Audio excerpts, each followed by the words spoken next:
동부교회 성도 여러분 안녕하십니까? 교회가 폐쇄되는 바람에 예배 드리지 못하는 답답함은 말로 표현하실 수가 없을 것입니다. 그러나 하나님은 분명히 뜻이 계셔서 우리의 유익을 위하여 지금 이런 시련을 주셨다고 저는 믿습니다. 그런데 감사한 것은 거의 대부분의 성도님들이 온라인으로 예배를 드리고 계신다는 사실입니다. 제 아내도 한번 보니까 마루에 큰 텔레비에 이 예배를 틀어놓고 혼자서 막 부흥회하고 있는 것을 봤습니다. 막 박수도 치고 막 기도도 뜨겁게 하고 그 말씀도 막 굉장히 잘 듣는 것을 보았습니다. 그리고 지금 확진이 되어서 좀 요양 중에 있는 성도님들도 이 스마트폰으로 이 예배 실황을 틀어놓고 부흥회를 하고 계신 것입니다. 거기서 막 은혜를 받고 눈물을 흘리고 참 하나님께 찬양을 드리는 이런 모습을 볼 수 있었습니다. 말씀만 있으면 우리에게 아무 문제가 없습니다. 확진으로 요양원에 계시고 또 병원에 계신 분들 하나님의 축복이 임하기를 바랍니다. 그리고 또 코로나로 인하여 혹시 여러 가지 염려를 가진 분이 계신다면 오늘 그 염려를 다 내려놓으시기를 바랍니다. 요즘 사람들은 대개 세상 살기가 너무 두렵다 이런 말을 하기도 하고 또 세상 살기가 참 힘들다 이런 말을 하기도 하고 차라리 죽었으면 좋겠다 이런 말을 많이 하는 것을 들을 수 있습니다. 그리고 그런 말이 그냥 엉터리 말이 아니라고 하는 것을 우리는 수많은 우울증 환자들, 정신질환자들, 또 자살하는 사람들을 통해서 우리는 그 근거를 찾아볼 수 있습니다. 우리가 세상에 사람으로 태어나서 한평생을 사람으로 산다는 것은 너무나도 귀하고 영광스러운 일입니다. 그러나 우리는 이 귀한 인생을 목적도 잘 모르고 뜻도 잘 모르고 그냥 죄를 짓고 또 불만을 가지고 살다가 이 아까운 인생을 허비할 때가 많은 것입니다.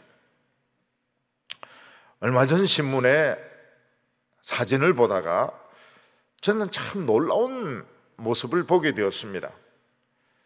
그것은 이번에 세계 피트니스 대회에서 1등을 한 우리나라 어떤 여성의 전신 사진이었습니다.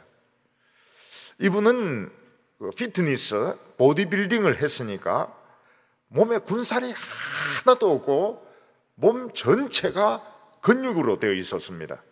너무나도 아름답고 멋진 모습이었습니다.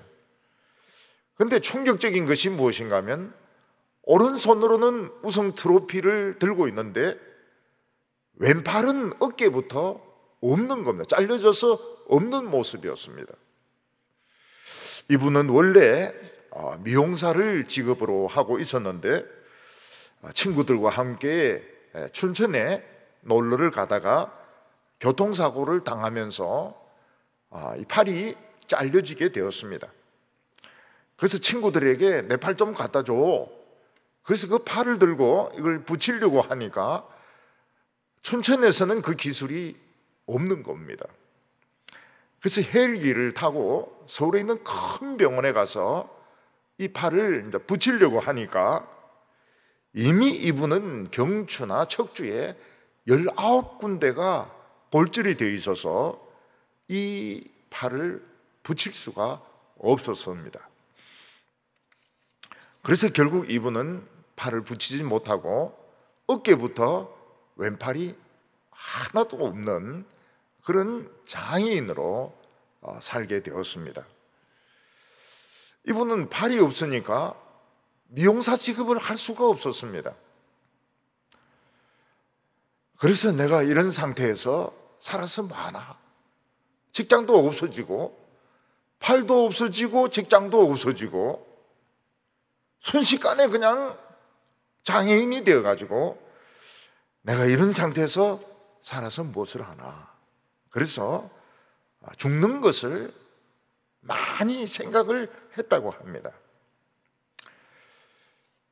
근데 이분이 그 재활 훈련을 받으러 병원에 가면서 보니까 자기보다 더 심한 분이 있는 것을 보았던 것입니다. 그래서 이 사람은 장애인이 비장애인보다도 못하는 것이 없다 하는 것을 보여주기 위해서 이분은 여러 가지 생각을 하다가 피트니스, 보디빌딩을 생각하게 되었습니다. 그러니까 팔이 하나 없으니까 그 기구를 드는 것도 굉장히 힘들고 몸의 균형을 잡는 것도 어려웠습니다. 또 왼쪽은 근육 만들기가 힘이 들었습니다.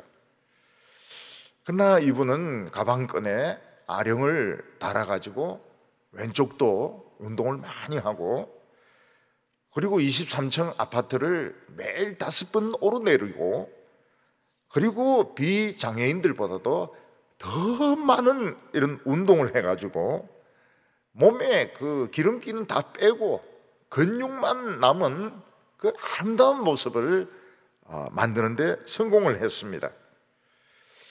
그래서 이분은 세계 피트니스 대회에 나가가지고 우승도 차지하고 또 다른 그런 경기도 2개씩이나 우승을 해가지고 결국 3관왕이 되게 되었습니다.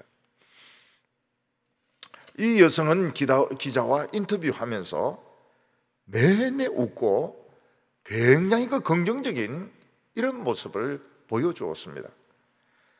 그리고 내 팔이 하나 없지만 이 하나밖에 없는 팔로 더 많은 사람을 안아주겠다, 이런 이야기를 했다고 합니다.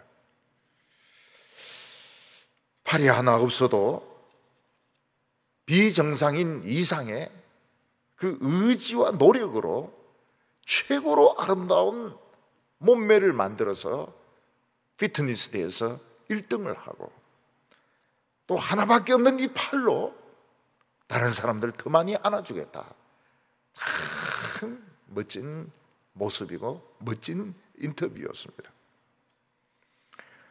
지금까지는 어린이들이 청소년이 되고 청년이 되면서 좋아하고 공부하고 중학교 공부 따라가고 고등학교 공부 따라가고 좋은 대학에 들어가서 직장을 가지는 것을 인생의 이제 목표로 생각을 했습니다. 근데 요즘은 이 인생의 목표가 될 수가 없다. 이거 뭐 다들 이렇게 하는 건데 내 인생을 왜 이런 식으로 허비를 하나, 이렇게 생각하는 사람들이 조금씩 생겨나게 되었습니다. 그래서 어떤 여학생은 호주에서 어릴 때부터 커서 고3이 되었습니다. 근데 그는 대학 들어가는 것을 포기하고 목수가 되었습니다. 지금 목수 3년 차가 되어서 집을 만드는데 못을 받고 톱질을 하고 대피질을 하고 있습니다. 어떤 여학생은 이화여고를 나오고 연세대를 졸업했습니다. 근데 직장 생활을 하는데 자기하고 잘 안 맞는 것 같아요. 그래서 이분은 직장에 사표를 내고 도배를 배웠습니다. 도배사가 되었어요. 그래서 이 사람은 도배를 하면서 사는 겁니다. 연대까지 나와가지고 도배를 하는 것입니다.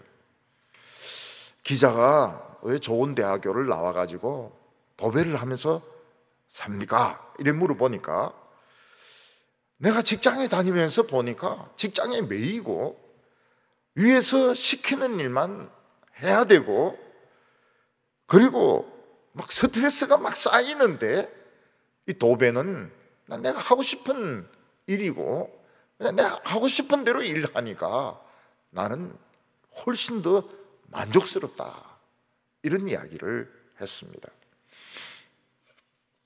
어떤 여성은 아이를 낳았는데 아이 3명이 되니까 직장에서 막 휴가도 주지 않으려고 합니다. 직장에서 막 싫어하는 이런 분위기인 겁니다. 그래서 이 사람은 그 직장에 사표를 내고 해녀가 되었습니다. 그 해녀로 물질을 하면서 뭐 해삼 전복 같은 거 건져내는데 수입은 일정치가 않다고 그래요. 근데 하루에 딱 4시간만 물질을 하는 겁니다. 그리고 나머지 시간은 아기하고 지내고 또 자기 하고 싶은 일을 한다고 합니다. 이 물질은 운이 좋으면 하루 한 30만 원까지 벌 수 있다고 그럽니다. 다른 어른들은 왜 대학까지 나와서 노가다를 하느냐 이렇게 책망을 하시지만 자기들은 노가다가 어땠어? 이러면서 자기 직업에 만족을 느낀다는 것입니다.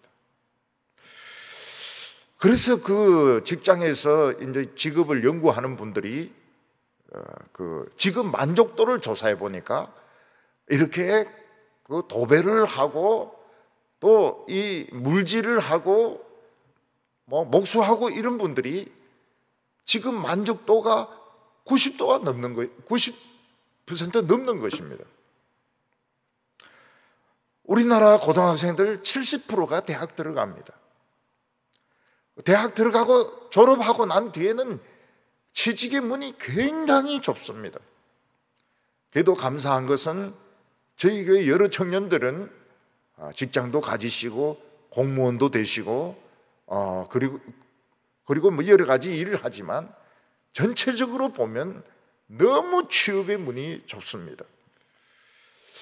그러나 이런 청년들은 내 인생을 그렇게 살고 싶지 않다.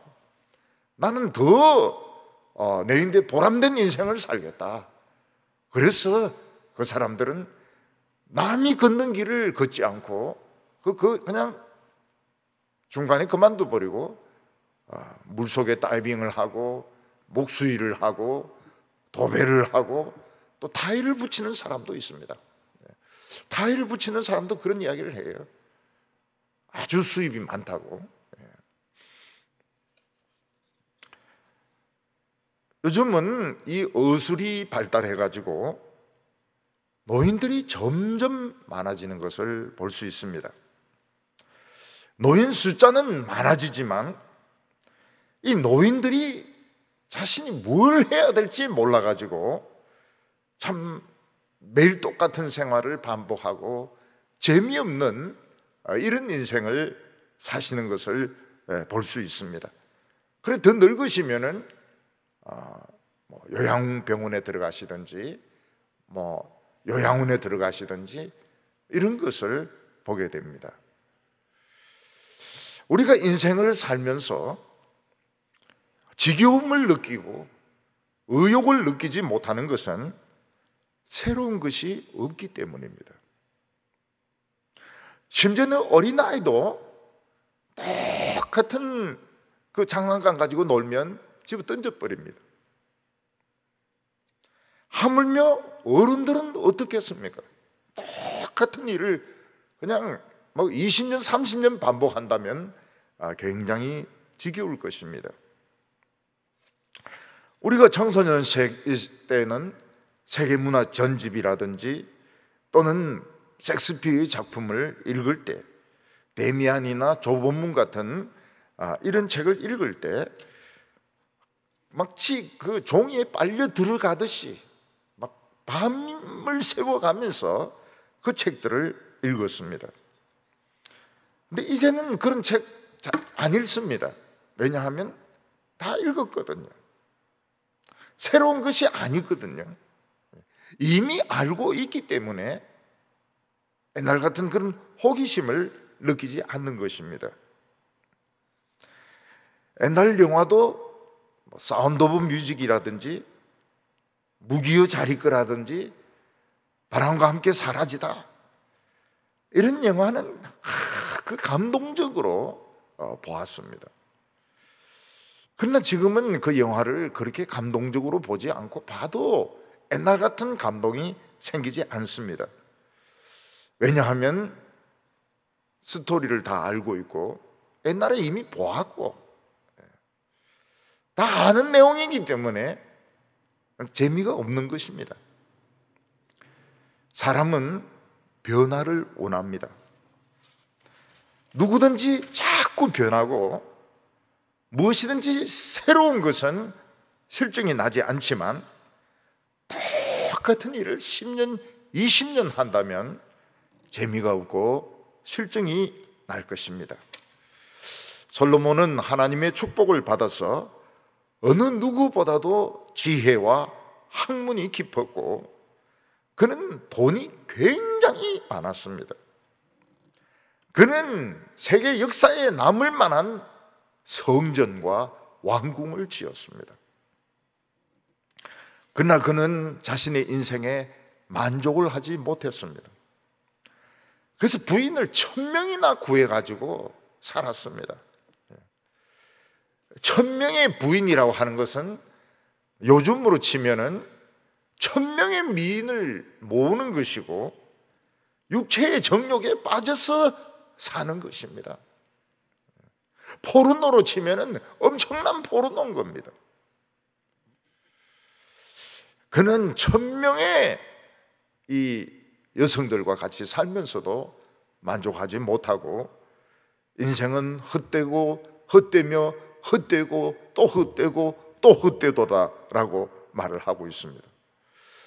여기서 헛되다는 말은 지루하고 재미가 없고 내가 살아야 되는 목적을 모르겠다, 그런 뜻인 것입니다. 솔로몬은 왜 자기 인생이 부족한 거 하나도 없으면서 그렇게 지겨운지 이유를 생각을 해보았습니다. 그 첫째는 무엇인가 하면 자기에게는 이미 새로운 것이 없다는 것입니다. 해 아래 그에게는 새로운 것이 없었습니다. 두 번째는 새로운 것을 추구하기에는 나이가 들면서 힘이 없는 것입니다.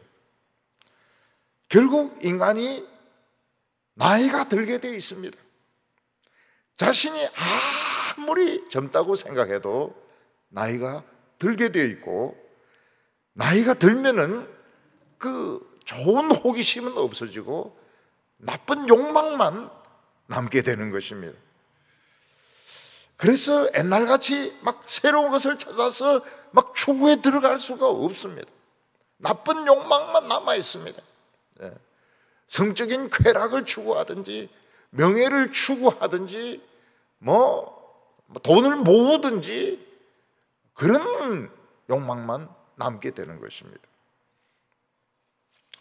그리고 세 번째로 생각해 보니까 모든 사람들은 자기가 죽고 난 뒤에 사람들이 자기를 기억해 주기를 바라고 있는 것입니다. 그래서 사람들은 죽는 것을 두려워합니다. 죽으면 며칠은 슬퍼합니다. 그렇지만 땅에 묻어버리고 그 사람 없이 이 세상은 그냥 유지가 되는 것입니다. 자기는 없어지는 것입니다. 사람들은 그것을 두려워하고 있다는 것을 솔로몬은 알게 되었습니다. 오늘 어떻게 하면 우리가 새로워질 수 있느냐? 어떻게 하면 우리가 좋은 욕망을 가질 수 있느냐? 어떻게 하면 우리가 죽음을 두려워하지 않을 수가 있느냐? 근데 이거를 사실은 정반대로 전도서는 우리에게 제시하고 있는 것입니다. 오늘 첫 번째는 해 아래는 새 것이 없다는 말씀입니다. 9절에 보면 이미 있었던 것이 후에 다시 있겠고 이미 한 일을 후에 다시 할지라 해 아래는 새 것이 없나니. 솔로몬은 자기를 위시해서 모든 인간들이 참 인생에 그 재미가 없는 이유는 그냥 막 죽은 것이나 산 것이나 큰 차이가 없는 것은 새 것이 없기 때문이라고 말하고 있습니다. 모든 것이 그렇고 그런 겁니다. 시시해요. 예. 새롭다 하지만 보니까 옛날에 있던 것이고 신선하지가 않습니다. 물론 사람이 어렸을 때는 모든 것이 새롭기 때문에 흥미를 가집니다. 그래서 어린이들을 이렇게 보면은 그 어린이집에 들어가기 전에 이제 가방을 줍니다. 그럼 그 가방이 신기해 가지고 하루 종일 메고 다니는 것을 볼 수 있습니다. 그 안에 자기 손수건, 자기 우유통 이런 거 넣고 하루 종일 이 가방을 메고 다녀요. 왜냐하면 이 새로운 경험이거든요. 엄마가 아이에게 어디 놀러 가자 이러면 애가 발짝발짝 뛰면서 좋아합니다. 왜냐하면 그 새로운 경험이거든요. 저희들이 어렸을 때는 흑백 TV가 참 귀했습니다. 저희 집에는 아예 생각을 할 수도 없었죠. 제가 교회를 이렇게 좀 철도길을 따라서 이렇게 가다 보면 문을 활짝 열어놓고 흑백 TV를 틀어놓는 집이 있었습니다. 저는 이제 그 집 앞에서 그 흑백 TV를 봤습니다. 교회 가다가 한번 보고 오다가 한번 보고 이렇게 했는데 그때 재미있는 프로가 도망자라는 것과 컴뱃, 전투라는 이런 드라마가 참 재미있었습니다. 흑백이죠. 이 도망자는 자기 부인을 죽였다는 그런 혐의를 가지고 경찰을 피해서 도망을 쳐서 이제 목수일도 하고 무슨 일도 합니다. 그러다가 좀 정착해서 살려고 하면 또 형사가 찾아와요. 어떤 여자를 만나가지고 좀 사랑하려고 그러면 또 형사가 찾아옵니다. 그래서 계속 도망 다니기 때문에 이 도망자 프로는 끝나지가 않아요. 계속 잡히기 전까지는 이 도망자는 계속되었습니다. 큰 배 전투는 미군 일개 소대가 이제 이렇게 다니면서 독일군하고 전투하는 그런 모습입니다. 거기 보면 항상 미군은 착하고 의롭고 독일군은 항상 못됐고 죽어야 될 놈이고 그런 식으로 그 내용이 나옵니다. 대단했죠. 텔레비가 나왔다는 건 대단했습니다. 그런데 지금은 흑백 TV를 보는 분 아무도 없습니다. 왜냐하면 평면 텔레비가 나왔습니다. 해상도가 굉장히 높습니다. 얼굴에 점들, 등에 있는 점들 다 나오고 있습니다. 그리고 위성 케이블을 통해서 하루에 수백 편의 영화를 막 쏟아 놓습니다. 그래서 영화 보는 것도 지겨워요. 할 일 없는 분들이 하루 종일 영화 보는 것도 지겹습니다. 왜냐하면 이 프로에는 이 영화 나오고 저 프로는 저 영화 나오고 영화가 너무 많이 나오니까 영화 보는 것도 지겨운 겁니다. 옛날에 비해서는 막 대단하죠. 그러나 재미가 없어요.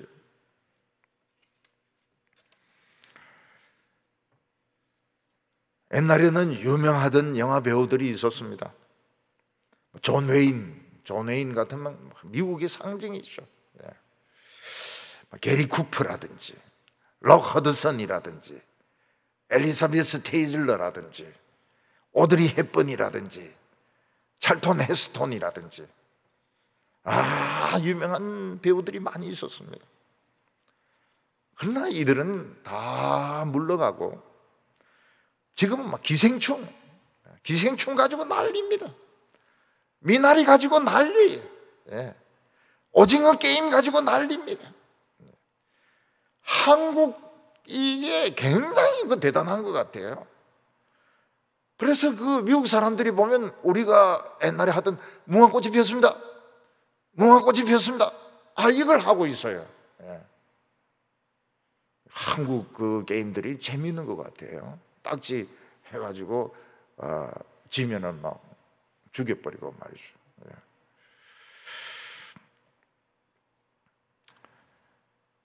지금은 이런 배우들 기억도 못할 겁니다.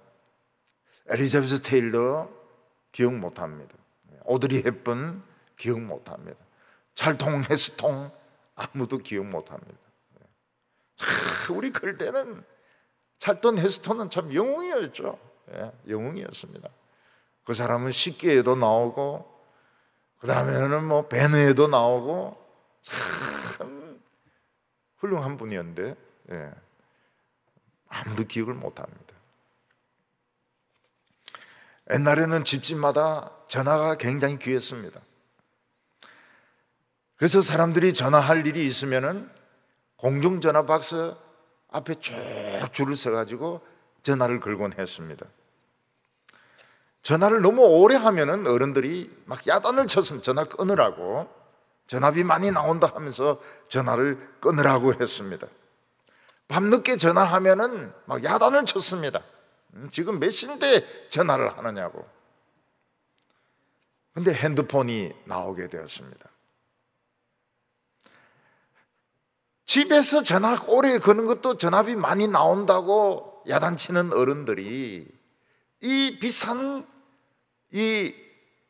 그 핸드폰을 사겠느냐? 그거는 완전히 잘못된 생각이었습니다. 거의 모든 사람들이 핸드폰을 다 샀습니다. 왜냐하면 부모의 간섭을 받지 않고 또 애인하고 얼마든지 통화를 할 수 있으니까 그냥 폭발적인 인기를 끌면서 핸드폰을 웬만한 사람들은 다 가지고 있었습니다.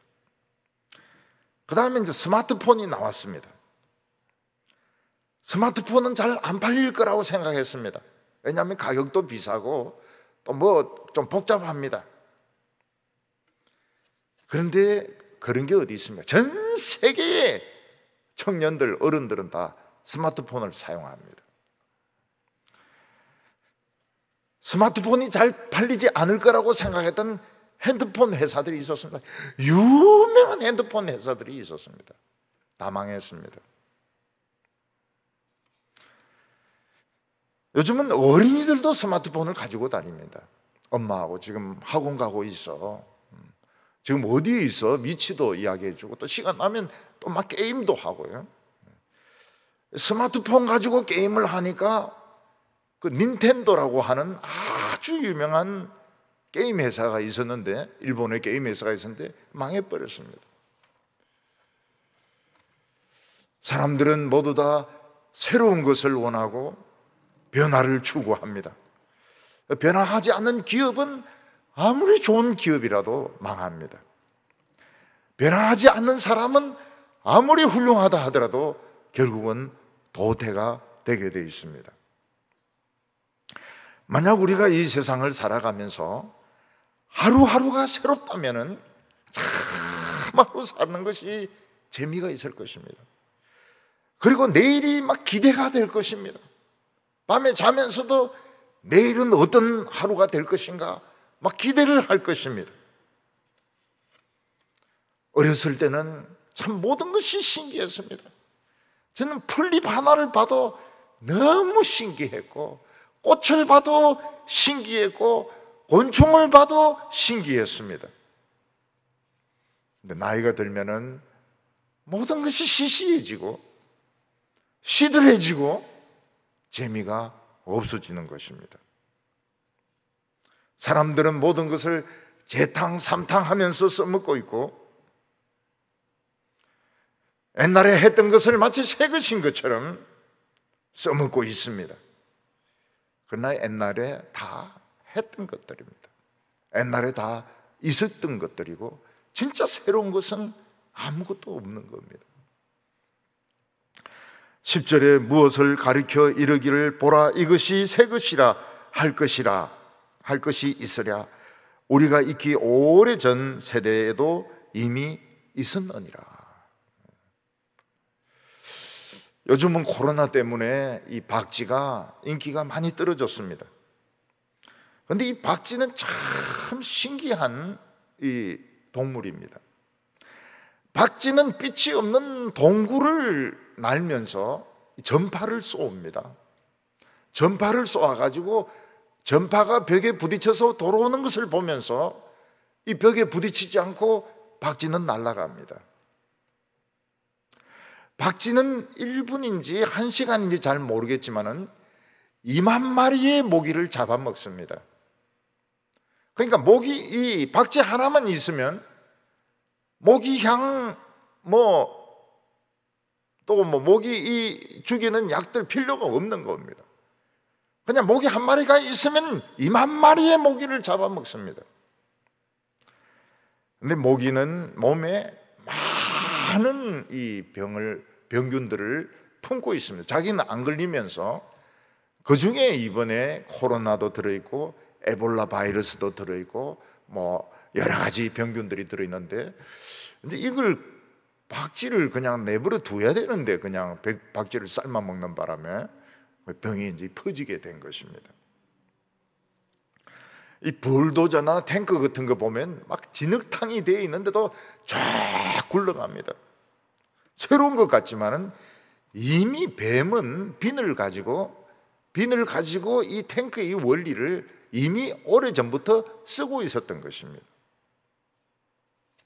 비행기가 뜨고 착륙하는 것을 보면 오리들이 뜨고 물에 깔아앉는 것하고 똑같이 생겼습니다.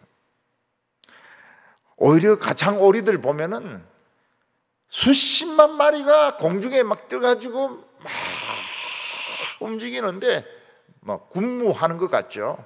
막 춤추는 것처럼 보이는데 굉장히 거창한 모습인 것입니다. 우리 인간들은 새로운 것을 찾고 변화를 원하지만은 사실은 인간의 지능에 한계가 있고 또 힘에도 한계가 있기 때문에 결국 이미 있는 것을 가지고 서로 차지하려고 합니다. 그러니까 싸움이 일어나는 겁니다. 권력이 생기는 것입니다. 그런데 성경에는 놀라운 말씀이 있습니다. 그것은 우리가 날마다 새로워질 수 있다는 것입니다. 고린도후서 4장 16절에 보면 그러므로 우리가 낙심하지 아니하노니 우리의 겉사람은 낡아지나 우리 속사람은 날로 새로워지도다. 우리가 이 세상에 되어지는 일들 또 우리 자신이 늙어가는 모습을 보면 낙심이 되지만 우리가 낙심할 필요가 없는 것은 우리 늙어가는 것은 그 사람뿐이고 우리 속사람은 날로 새로워지고 있다고 말씀을 하고 있습니다. 우리의 속사람은 더 젊어지고 있습니다. 우리의 속사람은 더 새로워지고 있습니다. 우리의 속사람은 더 신기해지고 있습니다. 전도서 말씀에도 해 아래 새 것이 없나니 이렇게 말을 했지, 해 위에는 얼마든지 새로운 것이 있을 수가 있는 것입니다.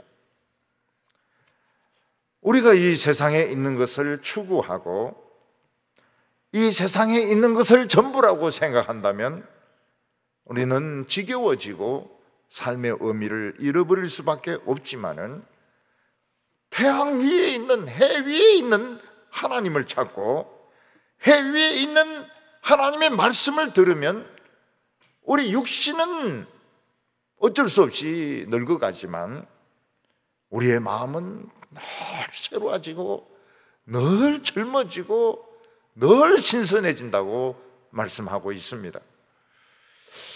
근데 과연 이게 사실일까요? 오늘 우리들은 젊어지고 있습니까? 새로워지고 있습니까? 신선해지고 있습니까? 매일 똑같은 생활을 반복하고 있지 않습니까? 우리 자신은 이것을 못 느낄 수 있습니다. 근데 우리가 예수 믿지 않는 친구들 한 5년이나 10년 만에 만나면 어떻습니까? 그 친구들은 막 술 마시고 담배 피우고 욕하고 이러면서 막 배는 나오고 머리는 막 벗겨지고 입에서는 막 계속 담배 피우면서 막 쌍소리를 합니다. 근데 우리는 그 5년, 10년 동안 너무 많은 말씀을 들었고 우리 너무 젊어졌습니다. 그래서 우리는 이 동창들이나 친구들 만나면 놀랍니다. 우리 동창 친구들이 너무 늙었다는 사실에 대해서. 거기에 비해서 저희들은 애 같아요. 예. 그래서 새로운 고민이 생깁니다. 아니, 좀 늙어서 좀 노인 같은 이런 모습을 나타내는데 너무 젊으니까요. 생각하는 것도 젊지요. 담배도 안 피우죠. 술도 안 마시죠. 욕도 안 하죠. 생각하는 것도 꼭 옛날 같은 그런 생각들, 막 신선한 생각들, 참신한 생각들 하니까, 야, 이 다른 친구들은 다 늙어가는데 나는 이렇게 젊어서 되겠나? 이런 생각이 들게 되는 것입니다. 왜 우리는 날마다 새롭습니까? 하나님이 새로운 분이십니다. 하나님은 항상 새로운 분이십니다. 하나님에게는 지겨운 것이 없습니다. 하나님의 말씀도 늘 새롭습니다. 성령님도 늘 새롭습니다. 그래서 우리가 성경을 읽어도, 아무리 읽어도 성경은 새롭습니다. 오늘 두 번째는 이 사람들이 가지고 있는 이 권태에 대한 문제입니다.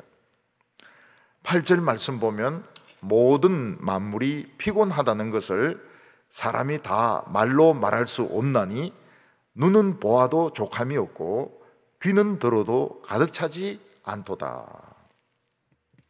전도자는 만물이 매일 똑같은 행동을 하려고 하니까 해도 동쪽에서 떴다가 서쪽으로 지고 이걸 매일 반복하고 별도 떴다가 지고 별도 떴다가 지고 비도 내리고 꽃도 피고 그리고 다 떨어지고 이렇게 하려면 굉장히 피곤하다는 식으로 말을 하고 있습니다. 그런데 오늘 말씀은 두 가지 방향으로 해석할 수 있습니다. 하나는 무엇인가 하면 자연이 맨날 똑같은 일만 반복하니까 자연이 피곤하다. 태양도 피곤하고 달도 피곤하고 꽃도 피곤하고 나무들도 피곤하고 벼도 피곤하고 그런 뜻도 있지만은 또 다른 하나는 무엇인가 하면 인간이 그렇다는 것입니다. 인간이 똑같은 해를 보고 똑같은 달을 보고 똑같은 별을 보고 똑같은 일을 하니까 인간이 지루하다. 만물이 지루한 것이 아니고 인간이 지루하다. 이렇게 볼 수 있습니다. 인간은 똑같은 것을 매일 보고 매일 들으면 권태를 느끼게 되어 있습니다. 여기 보면 눈은 자꾸 봄으로 해서 지루하고 귀는 계속 아무리 들어도 가득 차지 않는다 이런 말을 하고 있습니다. 우리가 젊었을 때는 새 책을 구해가지고 읽으면 참 너무너무 재미가 있습니다. 어떤 때는 밥 먹는 것을 잊어버리고 책에 빠져 있을 때도 있습니다. 또 귀로 듣는 것도 얼마나 좋은지 밤새도록 클래식 음악과 재즈 음악을 들으면서 밤을 새울 때도 있습니다. 그래서 젊었을 때는 음악에 미치고 미술에 미치고 책에 미치는 이런 아이들이 있습니다. 근데 나이가 들면 옛날에 막 눈물 흘리면서 들었던 그 음악에서 눈물이 나오지 않습니다. 왜냐하면 많이 들었기 때문에 시시하기 때문입니다. 또 책도 다시 읽고 싶지가 않아요. 왜냐하면 그 옛날에 다 읽었던 글이고 스토리도 다 알고 있고 재미가 없는 것입니다. 그리고 똑같은 소리를 자꾸 들으면 부인이나 직장의 상사로부터 똑같은 이야기를 여러 번 들으면 이게 잔소리가 되게 됩니다. 그래서 기분이 나빠져요. 굉장히 기분이 나빠집니다. 어렸을 때는 모든 것이 새롭기 때문에 호기심이 많습니다. 그리고 뭔가 새로운 것이 있으면 막 해보려고 합니다. 어린이들은 이 전기가 신기합니다. 그래서 방에 전기 콘센트가 있으면 젓가락 같은 걸 꽂아 넣어가지고 감전이 되기도 하고 합선이 되기도 하고 전기가 나가기도 하고 그렇습니다.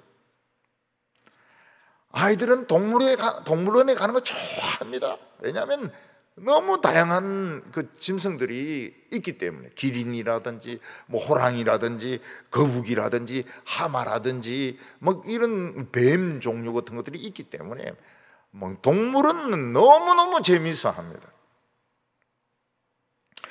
청년기가 되면 막 이성에 빠져가지고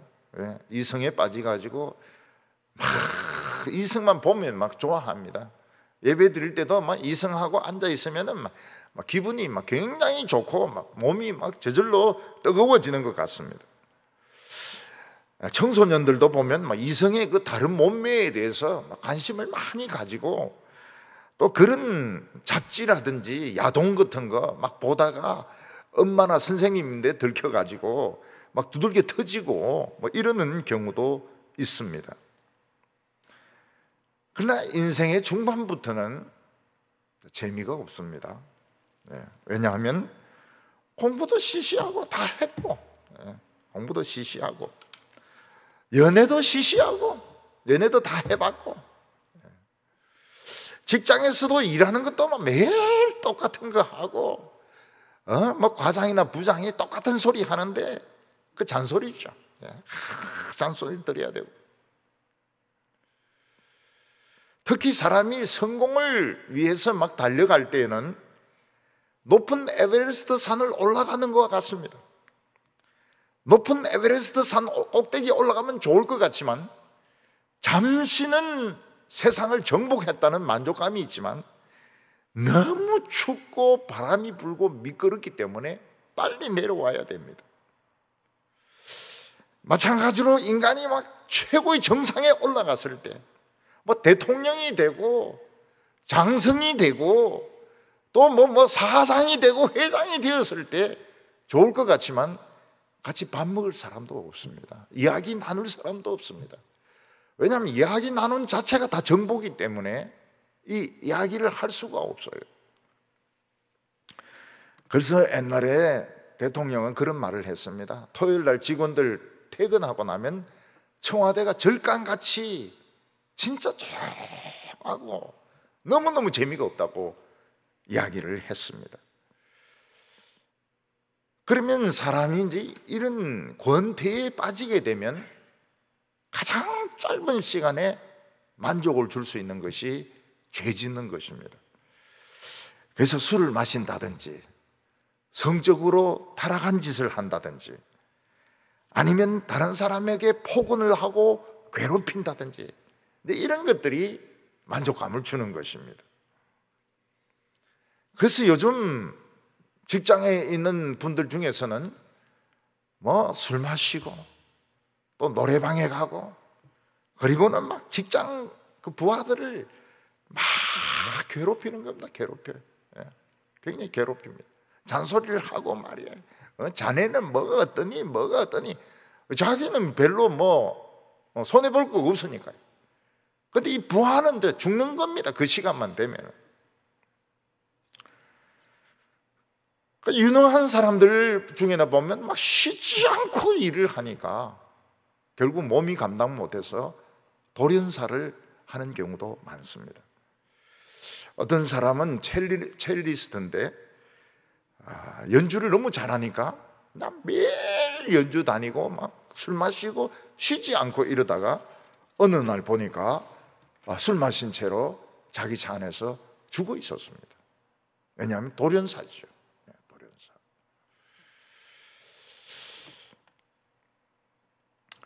그래서 이 성공한 사람들 중에서 예수 안 믿는 사람은 이 망하는 겁니다. 왜냐하면 술만 들어가면 옆에 있는 여성들을 건드리거든. 그럼 이제 미투 이런 문제가 생겨가지고 망신을 당하고 잘못하면 감옥에 끌려가고. 예수 안 믿고 성공한 사람은 망하는 겁니다. 망하는 거. 특히 요즘 사람들은 오래 살면서 죽음에 대해서 너무 심각하게 생각합니다. 죽을 때 돈이 있어야 된다. 건강해야 된다. 할 수 있으면 오래 살아야 된다. 죽을 때 병에 안 걸려야 된다. 그런데 우리가 생각해보면 죽는 순간은 잠깐입니다. 잠깐. 꼴깍하며 죽는 겁니다. 늙어가는 과정은 인생의 한 과정인 것이죠.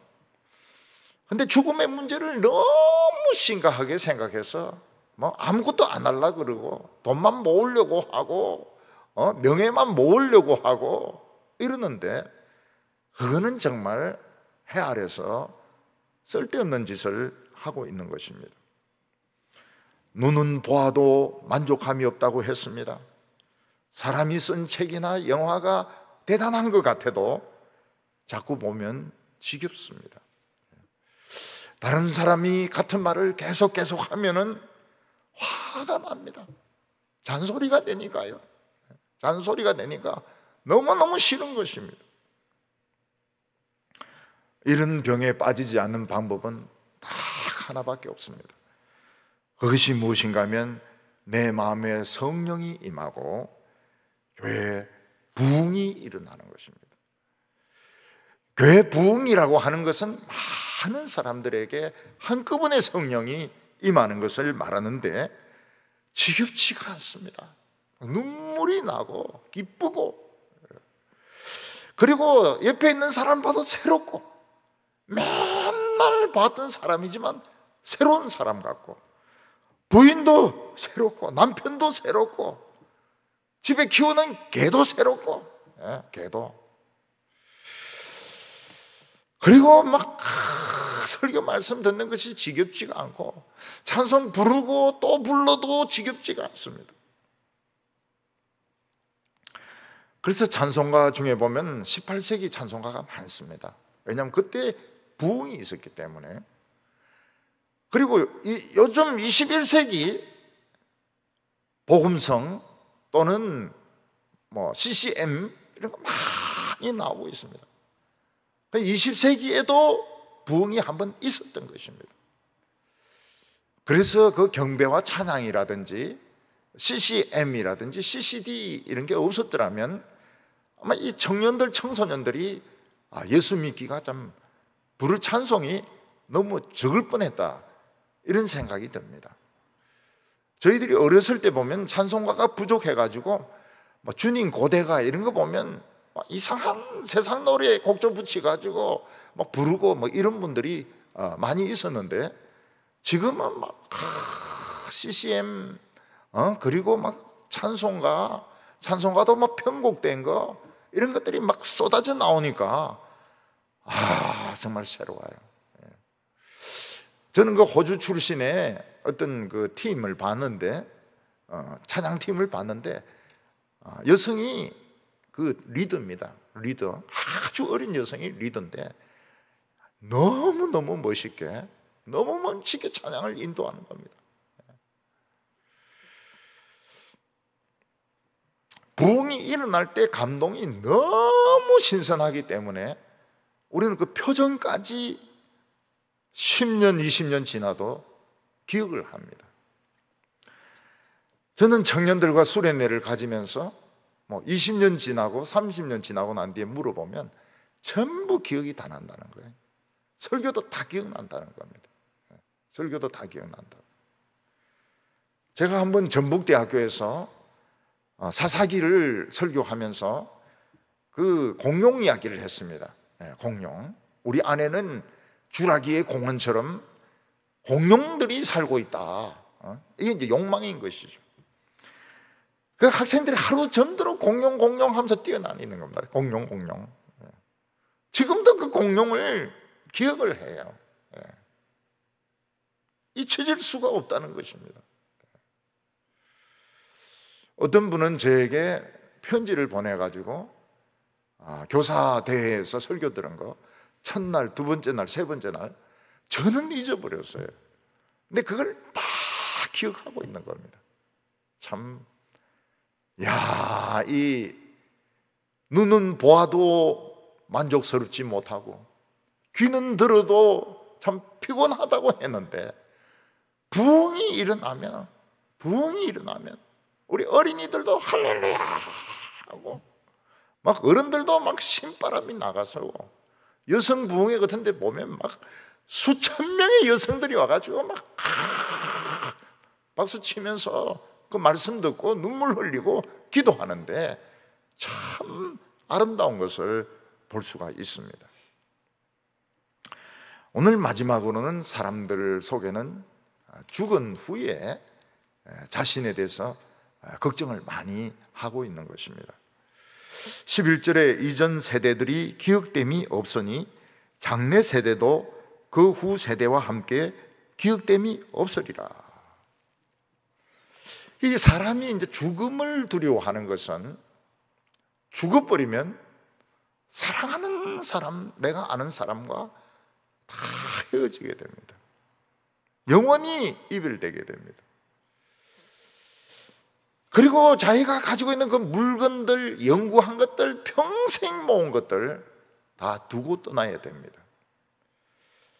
그리고 사람들이 나의 죽음을 두고서 한 며칠은 막 눈물 흘리겠지만은 그리고는 다 자기 생활로 돌아가서 내 없이 세상은 막 버스는 다니고 지하철은 다니고 사람들은 직장 생활하면서 나만 빼놓고 세상은 똑같이 흘러가는 것입니다. 그 소외감, 나만 속 빼놓고 나는 죽어서 땅속에 있는데 나만 빼놓고 세상이 그대로 흘러간다는 건 참 얼마나 약이 오르는 일입니까? 근데 이 세상에 수십억 내지 수백억의 인간이 살았지만은 다른 사람에게 기억되는 사람은 너무 적습니다. 또 그 중에서 나쁜 이미지로 기억되는 사람들이 더 많아요. 음악가 중에서 모차르트나 베토벤은 기억이 남습니다. 근데 막상 그분들의 인생은 행복하지 못했습니다. 모차르트는 너무 가난한 데다가 바람둥이였습니다. 그래서 30몇 세에 죽습니다. 그 영화에 보면 그냥 쓰레기통에 시체를 버립니다. 그 천재의 시체를 쓰레기통에 버립니다. 그리고 그 당시에는 그의 음악을 사람들이 알아주지도 않았습니다.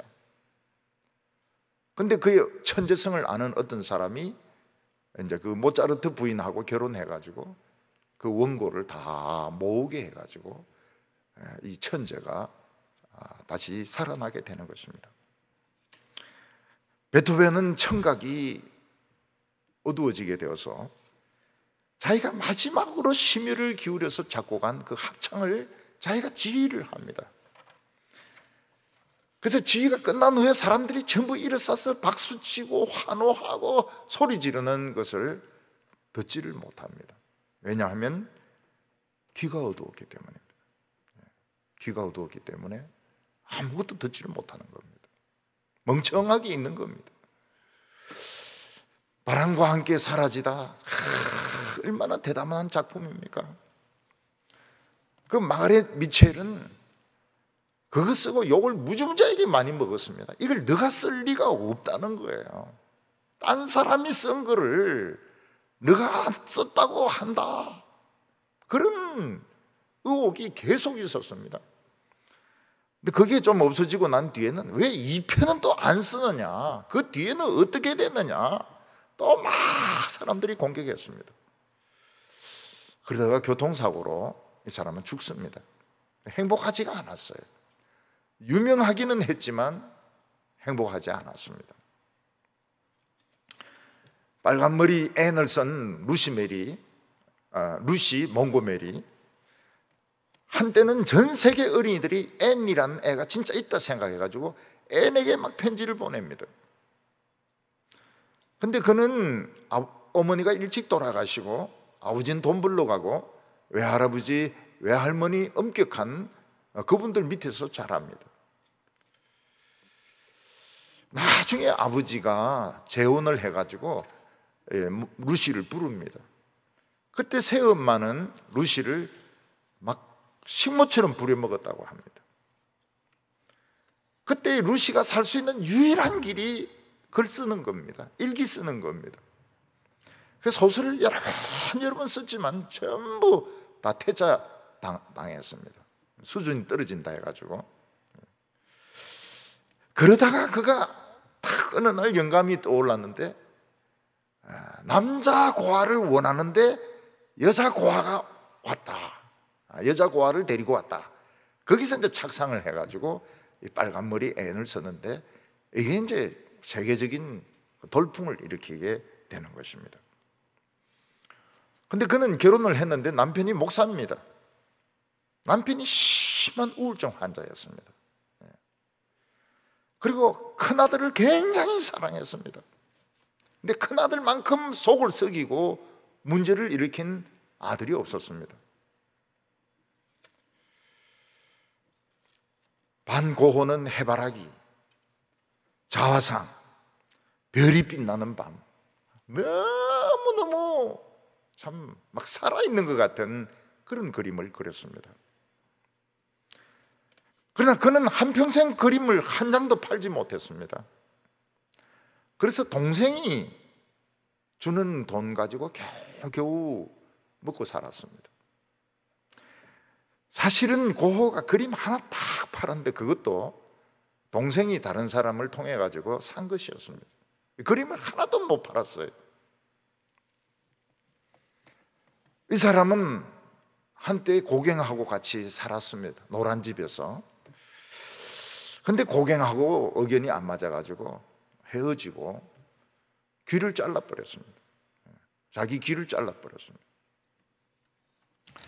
그리고 정신병원에 들어가서 오래 있으면서 거기서도 막 그림을 그립니다. 나중에 근총자살을 하는데 심장을 못 맞추고 딴 데를 맞춘 거예요. 그러니까 이 사람이 2, 3일 고생을 더 하다가 죽습니다. 뭐라고 말했습니까? 나는 자살조차도 제대로 못하는 쓸모없는 인간이다. 이런 이야기를 했습니다.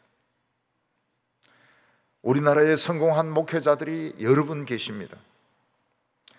그러나 그분들이 돈 문제나 여자 문제나 교회를 차지하는 문제, 이런 욕심만 안 가졌더라면 세계적인 설교자로, 목회자로 유명할 분들이 많이 있었습니다.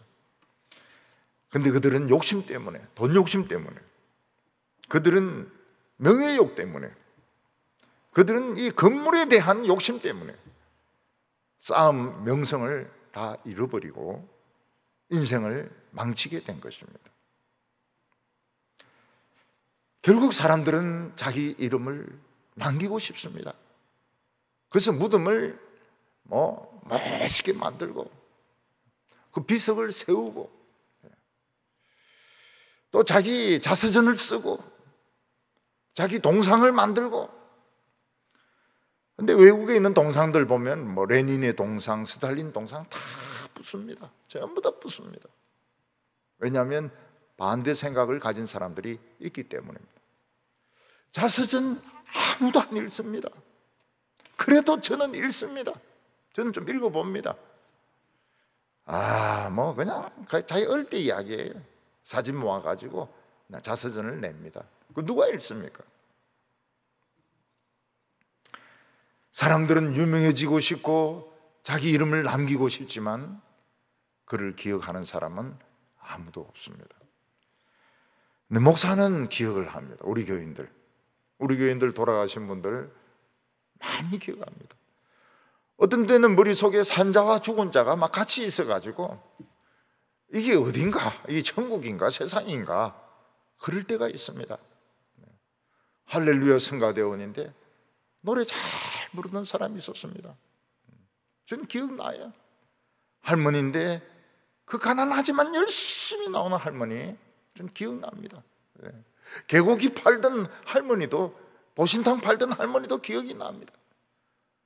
돌아가신 장로님들도 기억이 납니다. 그분들이 한 이야기 많이 기억하고 있습니다. 어떤 분은 저에게 운동을 하면 좋다고, 그래서 신천에 자기가 운동하는 코스를 그려주었습니다. 그분이 돌아가시고 제가 그거를 후손들에게 주었습니다. 이거를 보관하고 있으라고. 나인데 준 거지만 보관하고 있으면 좋겠다. 그러니까 그분들이 그걸 가져가셨습니다. 사람들은 이 세상에 성공함으로써 유명하고 싶고 자기 이름을 남기고 싶지만 정욕 때문에, 욕심 때문에 이미 성공한 인생까지 다 망치는 것을 볼 수 있습니다. 그런데 성경에서는 우리 이름과 우리의 인생이 영원히 남는 방법이 있다고 말씀하고 있습니다. 그것은 믿음, 소망, 사랑, 이 세 가지는 항상 있을 것인데 그 중에 제일은 사랑이라고 말씀하셨습니다. 믿음으로 사는 인생은 없어지지 않습니다. 가난하지만 믿음으로 살았던, 고아원을 경영했던 조지 물리의 인생은 기억이 되고 있습니다. 믿음으로 살았던 마틴 루트는 자기가 언제 죽을 줄 몰라서 결혼을 하지 않았습니다. 나중에 어떤 수녀원을 도망친 수녀하고 결혼을 했습니다. 존 칼빈, 몸에 온갖 병을 다 가지고 있었던 존 칼빈, 감옥에서 12년 동안 있었던 존 번연, 인생에 실패했다 2번이나 심장 발작을 일으켰던 핸델, 이 사람들의 인생과 작품은 다 남아있는 것입니다. 그래서 믿음으로 산 인생은 없어지지 않습니다. 돈으로 산 인생은 없어집니다. 믿음으로 산 인생은 없어지지 않습니다. 돈이 없어야 돼요. 돈이 없고 믿음으로 살면 그 인생은 남게 되는 것입니다. 소망이라고 하는 것은 미래를 바라보고 투자하는 것입니다. 그래서 교회를 크게 키우는 것이 소망인 것 같지만 실제로는 사람을 키우는 것이 이게 소망입니다. 앞으로 올 천국을 대비해서 투자하는 것이 이게 소망입니다. 그래서 거지 같은 그런 아이를 씻겨가지고 훌륭한 사람 만드는 거, 그 소망이죠. 아우슈비츠로 끌려가서 죽을 수밖에 없는 어린아이들을 다 건져내가지고 영국으로 보내가지고 입양시킨 사람도 소망이 있는 사람입니다. 히틀러는 조연이고 바로 이 이름 없는 주인공들이 인생의 주인공인 것입니다. 그 나라와 그 의를 구하라. 그리하면 이 모든 것을 너에게 더하여 주시리라. 저는 사람의 영혼이 제일 중요하다고 생각해가지고 교수진 되는 길도 포기하고 유학 가는 길도 포기하고 성경 공부하고 이랬는데 나중에 보니까 내만 손해본 것 같아요. 다른 사람들은 다 길을 다 가지고 있고 세상에 성공했는데 나만 손해본 것 같아요. 근데 그거는 손해본 것이 아닙니다. 믿음으로 산 인생은 없어지지 않습니다.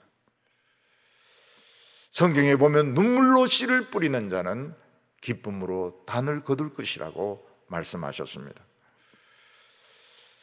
그리고 예수님은 뭐라고 말씀하셨습니까? 그 중에 제일은 사랑이라. 사랑은 다른 사람을 돕는 것입니다. 다른 사람을 위하여 자기 자신을 희생시키는 것입니다. 일제시대 때 서서평이라고 하는 그런 여자 선교사가 있었습니다. 그 사람은 길에 쓰러져 있는 우리 한국의 병자를 업고 자기 집에 데리고 가서 그는 그 사람을 치료를 했습니다. 한센병에 걸린 어린 아이들을 업어가지고 키웠습니다. 사랑이죠. 서서평, 위대한 사랑입니다. 남아프리카의 평화를 위해서 참 26년 동안이나 루송 감옥에 있으면서도 복수하지 않고 그 남아프리카의 평화를 이룬 넬슨 만델라, 사랑입니다. 믿음, 소망, 사랑, 이 세 가지는 항상 있을 것인데 그 중에 제일은 사랑이라는 것입니다. 우리가 다른 사람을 사랑한다면 그 사람을 위해서 자기의 정욕을 죽일 것입니다. 자기의 인생을 포기하더라도 남이 잘 되는 것을 택할 것입니다. 이런 사람들이 당장은 알아주지 않는다 하더라도 아름다운 이름으로 남게 됩니다.